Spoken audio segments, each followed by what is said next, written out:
اس teenager کے لیے 18 برس کا ہونا خاص طور پر لطف انگیز ہے، یہاں تک کہ ان کی سالگرہ کا کیک بھی لڑکیوں کی تعلیم کے لیے جنگ کی علامت ہے، ایک ایسی جنگ جس نے تقریباً ان کی جان لے لی تھی۔ ملالہ شکر کے بنے ہوئے اسکول کو نقصان پہنچانے میں بھی ہچکچاہٹ کا شکار ہے۔ بطور ایک بالغ کے انہوں نے اس عام دور کا آغاز ایک اسکول کا افتتاح کرتے کیا، جو کہ وہ پہلا اسکول ہے جس کی فیس کی ادائیگی ان کے نام پر بنائے گئے فنڈ سے کی گئی۔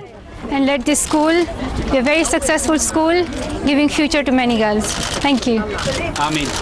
وہ کہتی ہیں کہ یہ ان شامی پناہ گزین لڑکیوں کے لیے ہے جنہیں دنیا بھول چکی ہے۔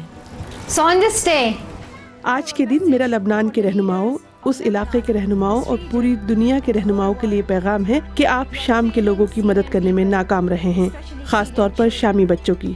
یہ ایک دلدوز المیہ ہے۔ is a heart-breaking tragedy. گزشتہ ہفتے شامی پناہ گزینوں کی تعداد 4 ملین کو پار کر گئی، جو کہ دہائیوں میں پناہ گزینوں کے لیے بدترین بحران ہے، اور اس بارے میں ڈونرز اپنی کوششوں میں اضافہ کرتے نظر نہیں آ رہے۔ آپ کو کیوں لگتا ہے کہ وہ آپ کی بات سنیں گے جبکہ وہ دنیا کی سب سے بڑی اور طاقتور امدادی ایجنسیوں کی باتوں کو بھی اتنی اہمیت نہیں دے رہے جتنی ان کو دینی چاہیے؟ Well, I'm hopeful that they will listen to me because میں پر امید ہوں کہ وہ میری بات سنیں گے۔ میں جہاں جاتی ہوں دنیا کے لیڈروں سے کہتی ہوں کہ یہ صرف ایک لڑکی نہیں بول رہی بلکہ یہ لاکھوں بچوں کی آواز ہے۔ کچھ نے سنا، کچھ نے نہیں، لیکن وہ وقت آئے گا جب انہیں ہاں کہنا ہوگی۔ ایک بہادر لڑکی جس نے طالبان سے ٹکر لی، اب اس کو ملنے کے لیے دنیا بھر سے لوگ قطاریں بنا رہے ہیں۔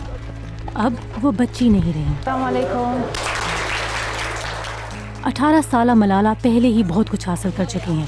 اسکول جانے پر جس لڑکی کو گولی ماری گئی تھی اس کا پیغام آج بھی وہی ہے، لڑکیوں کو تعلیم دینے سے ہی دنیا بدل سکتی ہے۔